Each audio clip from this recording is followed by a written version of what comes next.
Hey everybody, some exciting new news for Callisto Protocol coming out sometime, hopefully in the near future, maybe next year. A single player horror driven narrative experience that I'm really looking forward to, and the company behind it, Striking Distance, had a Discord kind of question and answer event. They took questions throughout the week and then they answered them all on a little Discord, about 30 minute session with a whole bunch of us.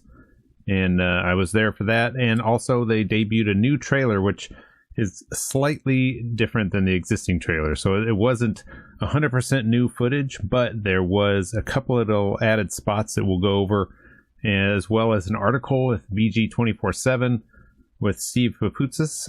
I think I'm saying that right, Steve Papoutsis. He talks about a bunch of different things. So let's go over that. If you go on to like this video, a like would be appreciated. And if you could, subscribe for more videos when I post them about this and plenty of other games. So first, in the VG247 article, there's an interview here with Steve Papoutsis, and he is asked, when you started the Callisto Protocol, what was the core idea? And he said, it starts with a passion for horror games for me and Glenn and some of the wonderful team we've assembled. We are hoping to do something that the single-player driven, story-focused, that provided a lot of opportunities for scares. We had some cool ideas around the theme in terms of where it's going to take place, on a prison colony on Jupiter's dead moon, Callisto. That's literally the top-line lift pitch. So they had basically an elevator pitch of, hey, we want to do this thing in a prison on this moon on Callisto. In the Discord Q&A, they mentioned that Callisto has a whole bunch of ice, so it's basically a frozen water moon, and that you could potentially in the future live there as a source of water. So if the Earth runs out of water, there's water up there on that moon. It's really inhospitable and cold, but there's some way for us to live. And so I'm assuming that in the game, there's probably going to be some pretty cold-ass parts. I mean, not only are you out in space where it's really cold, but also the moon itself is a solid block of ice and rock. So that's gonna, I think, that's gonna create an opportunity for a frozen level or two, I bet, in this environment. Steve was also asked if he had any unfinished business with the sci-fi horror genre, because the trailer gives off massive Dead Space vibes and also has some Easter eggs in there for Dead Space. And he is not surprised by that, but he said that a lot of the people that are working on this current project also worked on the Dead Space series. So you have some veterans coming over that were working at Visceral when Dead Space was created, and they have a passion about this game that they're working on now, which is great. A lot of the questions from this VG247 article were trying to kind of circle them back to, isn't it a shame that EA shut down Visceral? You know, like what are, here's the one, you're drawing inspiration for this game. It's almost any sci-fi horror game. It's hard to get away from something like Alien, or especially in your case, Dead Space. There's also another question here. How does development for Callisto Protocol compare to something like Dead Space? The impression of a lot of people had with the project was Visceral had a lot of interesting ideas, but publisher like EA wanted to make something safer. Crafton, by comparison, seems a bit more laid back and not quite as risk averse.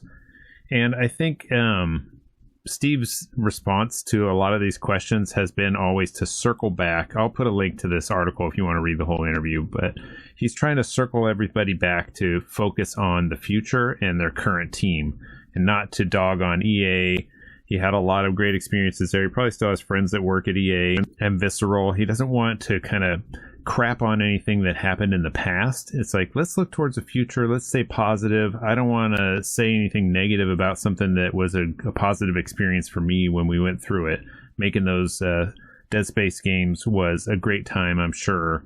And looking back on it with negativity, it doesn't seem like Steve's wanting to go that route, and I really like that. He's not like three yards away from it going, yeah, screw you guys over there, And then VG247 starts getting into some discussion about single-player games versus multiplayer games. They asked, there's an ongoing debate about the state of single-player games, whether they are dying breed as multiplayer games as the service projects become more popular. What are your thoughts on the so-called death of the single-player game? He also asks, do you feel there's any pressure on the game due to all the conversations about the death of single-player games?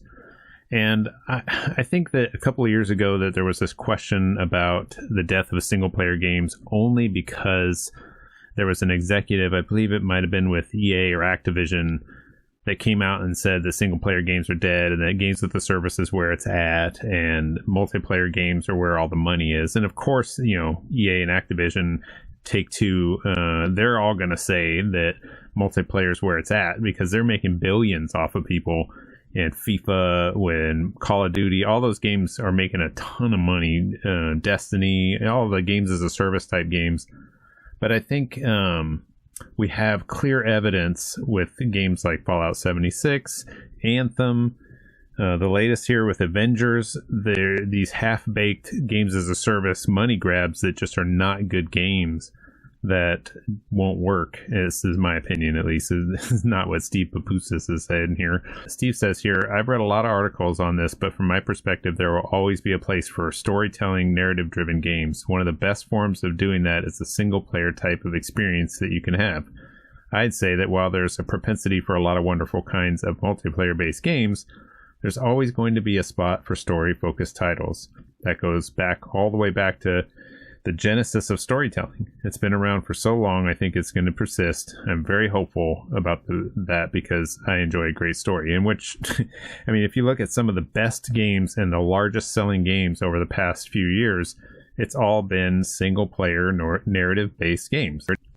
In the Discord Q&A, they also verified there will be no co-op, so they're not going to have a co-op available mode or anything like that. They're focusing on the single player. They're focusing on the story. They're also focusing on building the technology to make the game as immersive as possible.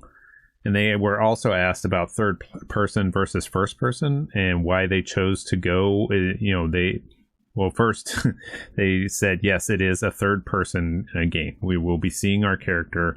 And Steve particularly was chimed in on this, is that he likes to play games where he sees his character, so you can see the evolution of what your character's wearing, the wear and tear on the person that you're playing, the environment around them, and who's coming to attack them from the sides, that kind of thing.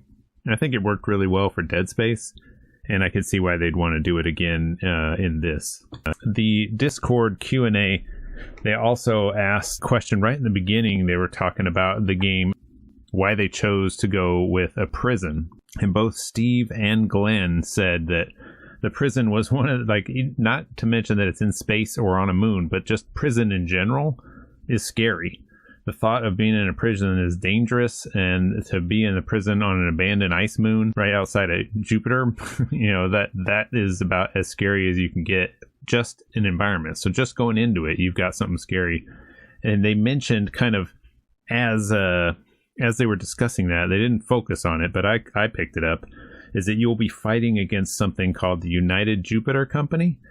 So I'm thinking that there's either like a mining outfit or some kind of corporation called the United Jupiter Company. And I don't know, maybe I picked that up wrong or what, but that's what I heard from this interview, is the United Jupiter Company is what you're going to be fighting against. And it's possible that the robot that you see in the trailer, maybe that is, maybe the colony itself is run by a corporation, because I know that they do have private prisons now.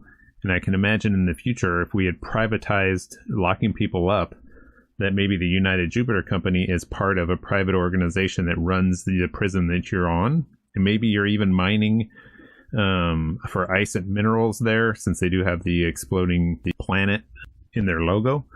So that's another interesting little tidbit that we picked up today, is the United Jupiter Company, the UJC. Those darn UJUCs. Screw the UJUCs. So when it comes to the new trailer here, it's pretty much the same trailer from the beginning all the way until the end. And I would recommend, this is the first time I listened to this trailer with headphones on. It's the same sound design. I went back, I thought, man, this sounds amazing.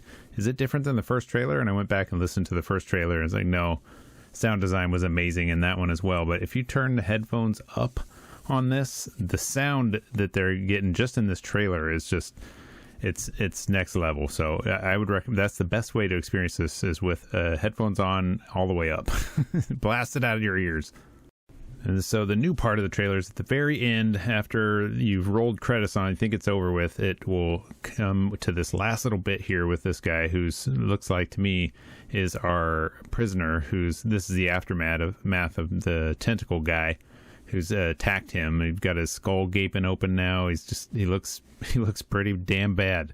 And obviously I don't think that's going to be our protagonist. That's just one of the prisoners being attacked. So we still don't really know who our main guy is, and they haven't really gone into too much story yet. They said next year they're going to get into lore and more story stuff, so I'm looking forward to that.